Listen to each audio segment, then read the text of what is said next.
तो मंगरुआ ने सजा ली है चौपाल और ये है यमुना का किनारा और साथ बैठे हैं गोपाल झा जी। कब आए थे दिल्ली गोपाल झा जी?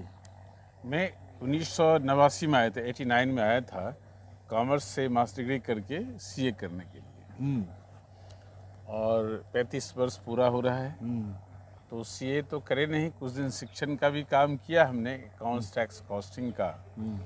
हमने जो एफिट जी वाले डी के गोयल साहब हैं, इसके सिंह साहब हैं, आकाश वाले, उस समय सब ट्यूशन ब्यूरो में जाते थे, पढ़ाते थे।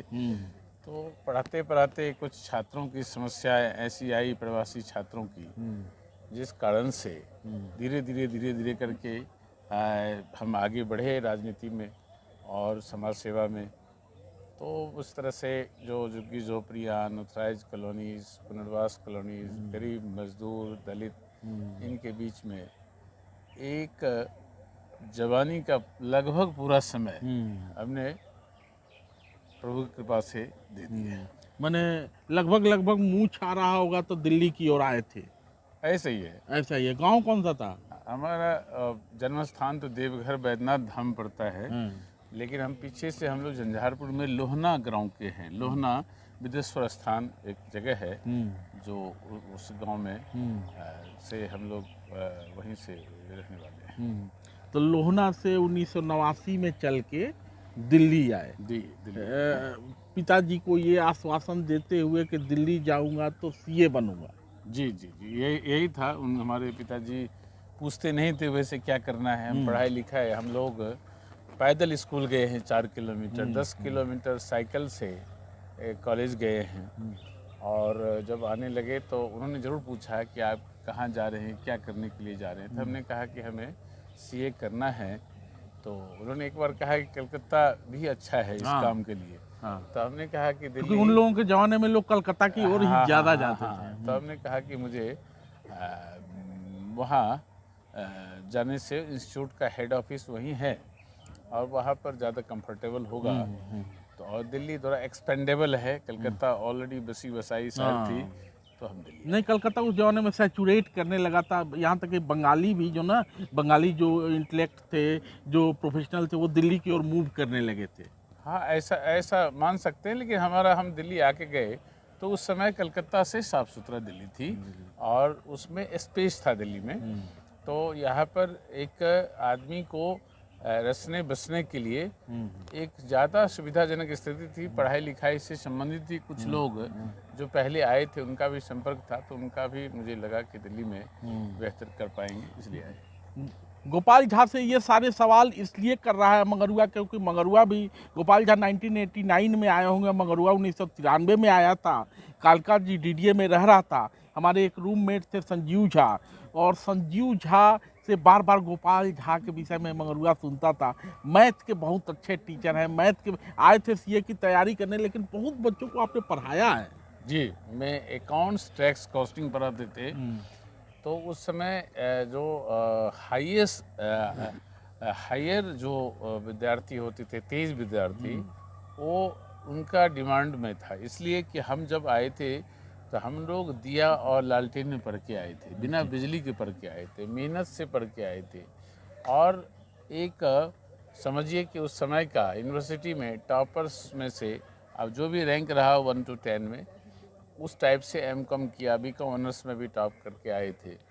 तो जब दिल्ली में आए तो बीकॉम ऑनर्स तक को पढ़ाने में वैसे लगा जितनी मेहनत से पढ़ाई की थी, जो जैसे हम ये सब पढ़े पढ़ाए हैं। तो इसलिए और लोगों को कैसे पढ़ाना है, ये थोड़ी सी ज्ञान हमने घर में अपने गांव में फ्री एजुकेशन क्लास 4-5 साल दिया था, वो थोड़ा नॉलेज हो गई थी। और टीचर्स का जो है काम मुझे पसंद भी आया था, इसलिए क्योंकि टीचर्स है कोई कुछ भी बना सकता है, लीडर भी बना सकता है, प्लेडर भी बना सकता है, एडवोकेट भी बना सकता है, डॉक्टर भी बना सकता है, इंजीनियर भी बना सकता है, आईएएस और भविष्य खराब भी कर सकता है। मैं समझता हूँ टीचर कोई भी भविष्य खराब करने की इच्छा में नहीं होता है, लेकिन निश्चित रूप से गुरु का आशीर्वाद और उनके अगर आप भावना से आप खिलवाड़ करेंगे तो उनसे अगर आप कष्ट पहुंचाएंगे तो उसका आपको नज़र भी लगेगा। ये गुरु के शिष्य परंपरा है। बड़े बड़े राम हुए, कृष्ण हुए, अपने गुरु के चरणों में हमेशा मत्था टेके, वो व्यवस्था धीरे धीरे कम हो रही है, जिससे हमारे जो बच्चे हैं उनमें थोड़ी सी सभ्यता, संस्कृति और शिष्टता की कमी आ रही है। हाँ, तो ये शिक्षक के पेशा से अचानक राजनीति में और विशेष रूप से उन लोगों के लिए आप काम करने लगे जो कि झुग्गी झोपड़ी के वासी थे, अचानक किस तरह का रुझान, झुकाव? देखिए, जब एक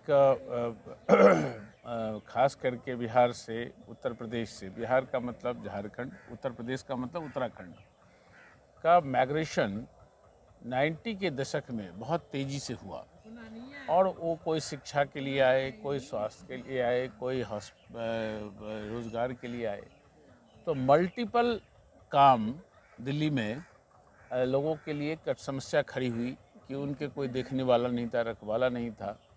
तो उस समय मुझे सौभाग्य और अवसर मिला कुछ सेवा करने की। उसमें झुग्गी झोपड़ी का जब खास करके इन लोगों के लिए जो करते गए, लेकिन जब इन लोगों के लिए हमने तोड़ फोड़ झुग्गियाँ होने लगी, तो झुग्गियों के तोड़ फोड़ के लिए जो एक व्यवस्था थी दिल्ली में कि आप गरीब की ज़रूरत है, मज़दूरों की ज़रूरत है, रिक्शा वाले की ज़रूरत है, आपको हथौड़ा पीटने वाले की ज़रूरत है, आपको सफाई कर्मी की ज़रूरत है, घर में काम वाली की ज़रूरत है, तो उनके लिए सरकार ने कोई मजदूर केंद्र नहीं बनाए। उतनी तनख्वाह आज भी नहीं देते कि वो किराए के मकान में रह सकते हैं। तो ऐसी परिस्थितियों में अगर वो झुग्गी में बना के कहीं रह रहे हैं तो उनके लिए वैकल्पिक स्थान हो, इसकी लड़ाई हमने शुरुआती में लड़ी, जिसमें माननीय हमारे साथ बीपी सिंह साहब ने बहुत मदद की। उसके बाद उसमें रामविलास पासवान जी ने, स्वर्गीय रामविलास पासवान जी ने, स्वर्गीय जॉर्ज फर्नांडिस साहब ने, वो भी गरीब मजदूर के लीडर रहे, और निषाद साहब ने, कैप्टन जयनारायण प्रसाद निषाद साहब ने, माननीय पूर्व सांसद आनंद मोहन जी ने, हमें उसके साथ दिल्ली के जो वरिष्ठ नेता थे मदन लाल खुराना जी ने, इत्यादि लोगों से हम मदद लेकर के इस लड़ाई को उस समय शुरुआती दौर में हमने अपनी मजबूती ली, और इस कार्य में सफल हुए कि आज सभी पार्टी कह रही है जहाँ झुग्गी वहीं मकान। ये लड़ाई में क्या शुरुआती लड़ाई करने वाला हम लोग हैं। एक मिनट रुकना वर्षा। तो गोपाल झा जी, आप बात कर रहे थे कि अब सारे दल लगभग ये बात करने लगे हैं जहाँ झुग्गी वहीं मकान जी। और ये लड़ाई आप मतलब कि ये कौन सा 90 से लेके 2000 का दशक रहा होगा? हाँ, मतलब ये 91 से शुरू हो गया था और 2004, 5, 6 तक ये किसी ने नहीं कहा कि जहाँ झुग्गी वहाँ मकान।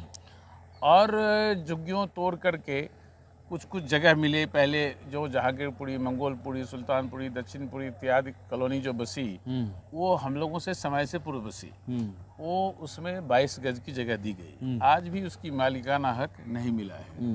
हमारे दरमियान में फिर 18 गज जगह दी गई, जिसमें बवाना है, मदनपुर खादर है, बलसबा है, घेवरा है, इत्यादि कॉलोनी जो नए जगह मिली यहाँ हमारे नरेला में बसी झुग्गियाँ।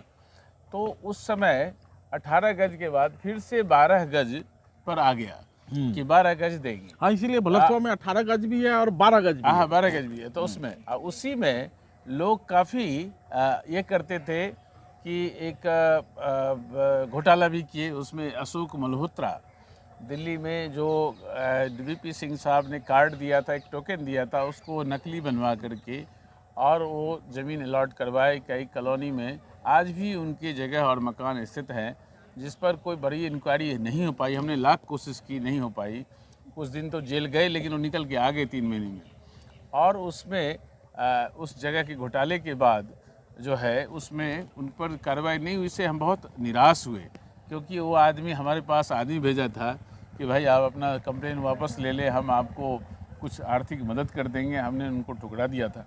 तो ऐसे संघर्ष रही उस समय का। उसके अलावे जो हॉस्पिटल केसेस हैं, बिहार से आते हैं ट्रीटमेंट के लिए, उत्तर प्रदेश से भी आते हैं, लेकिन सबसे ज़्यादा लोग मेरे पास बिहार से आते हैं। जो बुराड़ी के इलाके के लोग हैं, उसमें सभी वर्ग के लोग आते हैं, सभी तो बुराड़ी की बात बाद में करेंगे गोपाल झा जी। तो ये सब तो सारा दिल्ली आपका कार्य क्षेत्र था, तो अचानक बुराड़ी की और सक्रिय राजनीति में कहाँ से आने का आपके मन में आया और अचानक आपका लिबास भी बदल गया, भगवा धारण करने लगे, या भगवा परंपरा ही रही है? नहीं, इन्होंने किसी वरिष्ठ नेता ने एक दिन में हमने उनसे पूरे दिल्ली के लिए 100 चिट्ठियां लिखवाया। वो एक सांसद थे, वरिष्ठ नेता हैं, नाम नहीं बता पाऊंगा। तो उन्होंने कहा कि भाई ये सारे तुम्हारे क्षेत्र के हैं। मैंने कहा सभी क्षेत्र के हैं। बोले कहाँ कहाँ के? हमने सारा बताया, ये इस इलाके के हैं, ये इस इलाके के हैं, ये इस इलाके के हैं। तो उन्होंने कहा देखो तुम्हारी जबानी निकल जाएगी, सबका भला नहीं कर पाओगे।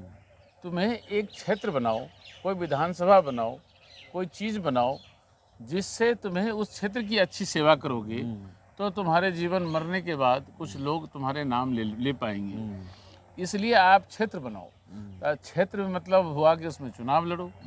तो तब हमने सोचा, ये 2003-2 की बात है, तो उसके बाद से हमने क्षेत्र की तरफ आए। बुराड़ी हमारा एक विश्वकर्मा पूजा के संदर्भ में हम आते थे। बुराड़ी 1995 से झरोदा में बड़ा होता था और उसमें बड़े स्तर पर लोग मिलते जुलते थे। सब समाज के सर्व तरह के नेता उस मंच पर होते थे। 10,000 लोग जमा होते थे।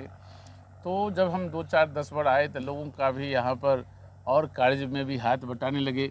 तो धीरे धीरे बुराड़ी में हमारी एंट्री हुई और इस तरह से मैं बुराड़ी को मैंने आपको समझ में आ गया कि ये ऐसा क्षेत्र है बुराड़ी में जहां आप क्या नाम है कि अपना पांव जमा सकते हैं। ऐसे तो सारा दिल्ली अपना है, लेकिन बुराड़ी में थोड़ा सक्रिय राजनीति में आने का एक बुराड़ी माध्यम